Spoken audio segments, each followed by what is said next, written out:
ಕರ್ತನಲ್ಲಿ ಪ್ರೀತಿಯುಳ್ಳ ದೇವಜನರೇ, ಈ ಒಂದು ಸಮಯದಲ್ಲಿ ನಿಮ್ಮೊಟ್ಟಿಗೆ ದೇವರ ವಾಕ್ಯವನ್ನು ಹಂಚಿಕೊಳ್ಳುವಂಥದ್ದು ಎಷ್ಟೋ ಆನಂದಕರವಾಗಿದೆ.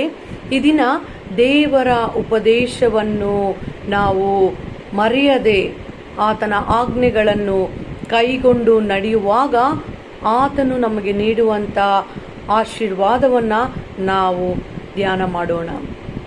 ಜ್ಞಾನೋಕ್ತಿಗಳು 3ನೇ ಅಧ್ಯಾಯ 1ನೇ ವಚನದಲ್ಲಿ ಸುಂದರವಾಗಿ ಬರೆಯಲ್ಪಟ್ಟಿದೆ. ಕಂದ, ನನ್ನ ಉಪದೇಶವನ್ನು ಮರೆಯಬೇಡ, ನನ್ನ ಆಜ್ಞೆಗಳನ್ನು ಮನಪೂರ್ವಕವಾಗಿ ಕೈಗೊಳ್ಳು.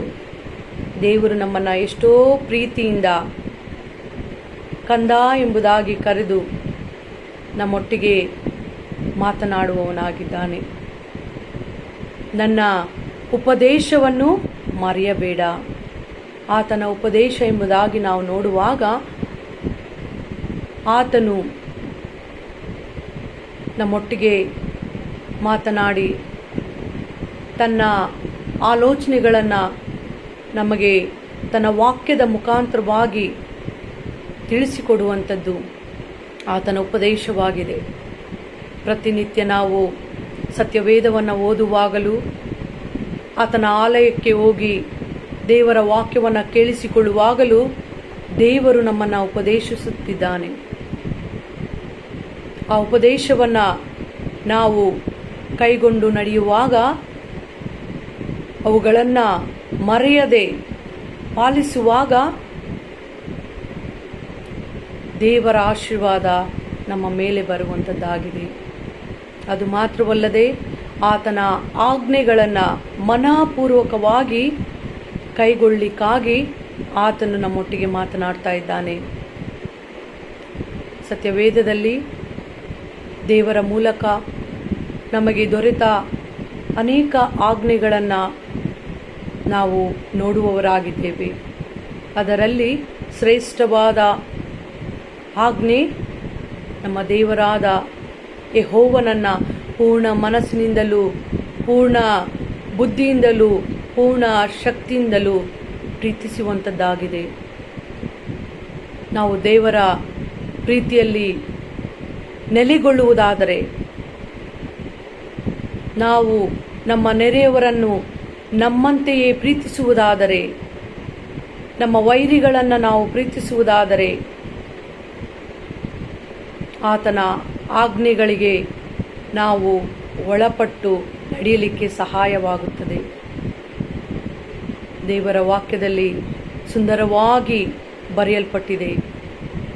ಆತನ ಆಜ್ಞೆಗಳನ್ನು ನಾವು ಕೈಗೊಂಡು ನಡೆಯುವಾಗ, ಆತನ ಉಪದೇಶಗಳನ್ನು ಮರೆಯದೆ ನಾವು ಪಾಲಿಸುವಾಗ ಅವುಗಳಿಂದ ನಮಗೆ ಸಿಗುವಂಥ ಆಶೀರ್ವಾದಗಳು ಜ್ಞಾನೋಕ್ತಿ 3ನೇ ಅಧ್ಯಾಯ 2ನೇ ವಚನದಲ್ಲಿ ನಾವು ನೋಡಿಕೊಳ್ಳೋಣ. ಅವು ನಿನ್ನ ದಿನಗಳನ್ನು ಹೆಚ್ಚಿಸಿ ನಿನ್ನ ಆಯುಷನ್ನು ವೃದ್ಧಿಗೊಳಿಸಿ ನಿನಗೆ ಸುಕ್ಷೇಮವನ್ನು ಉಂಟು ಮಾಡುವವು. ದೇವರ ಉಪದೇಶಗಳನ್ನು ಮರೆಯದೆ ಆತನ ಆಜ್ಞೆಗಳನ್ನು ನಾವು ಕೈಗೊಳ್ಳುವಾಗ ದೇವರು ನಮಗೆ ಸುಂದರವಾದಂಥ ಆಶೀರ್ವಾದವನ್ನು ಇವುಗಳ ಮೂಲಕ ಕೊಡಲಿಕ್ಕಿದ್ದಾನೆ. ಆ ಆಶೀರ್ವಾದ ನಮ್ಮ ದಿನಗಳು ಹೆಚ್ಚಲ್ಪಡುತ್ತವೆ, ನಮ್ಮ ಆಯುಷು ವೃದ್ಧಿಯಾಗುವಂಥದ್ದಾಗಿದೆ, ನಮಗೆ ಸುಕ್ಷೇಮವನ್ನು ಉಂಟು ಮಾಡುವಂಥವನಾಗಿದ್ದಾನೆ. ಪ್ರಿಯ ದೇವಜನರೇ, ಈ ಲೋಕದಲ್ಲಿ ಬದುಕಬೇಕು, ಮಕ್ಕಳು ಮೊಮ್ಮಕ್ಕಳನ್ನು ನಾವು ನೋಡಬೇಕು, ಆನಂದವಾಗಿರಬೇಕು ಎಂಬುದಾಗಿ ಪ್ರತಿಯೊಬ್ಬೊಬ್ಬರೂ ಆಸೆ ಪಡುವುದನ್ನು ನಾವು ನೋಡ್ತೇವೆ.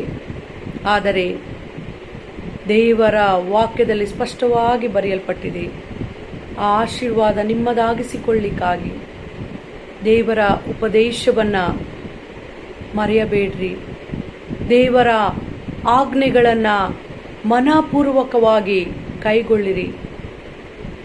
ಇದರ ಮೂಲಕ ನಿಮಗೆ ಈ ಆಶೀರ್ವಾದಗಳು ದೊರಕುತ್ತದೆ ಎಂಬುದಾಗಿ ದೇವರ ವಾಕ್ಯದಲ್ಲಿ ನಾವು ನೋಡಿಕೊಂಡೆವು. ಈ ರೀತಿ ಮಾಡಲಿಕ್ಕೆ ದೇವರು ನಮಗೆ ಸಹಾಯ ನೀಡಲಿ. ಆ ಆಶೀರ್ವಾದವನ್ನು ನಾವು ಹೊಂದಿಕೊಳ್ಳಲಿಕ್ಕೆ ದೇವರು ತಾನೇ ನಮ್ಮನ್ನು ನಡೆಸಲಿ. ದೇವರು ಈ ವಾಕ್ಯವನ್ನು ಆಶೀರ್ವದಿಸಲಿ, ನಮ್ಮೆಲ್ಲರನ್ನು ಆಶೀರ್ವದಿಸಲಿ. ಆಮೇನ್.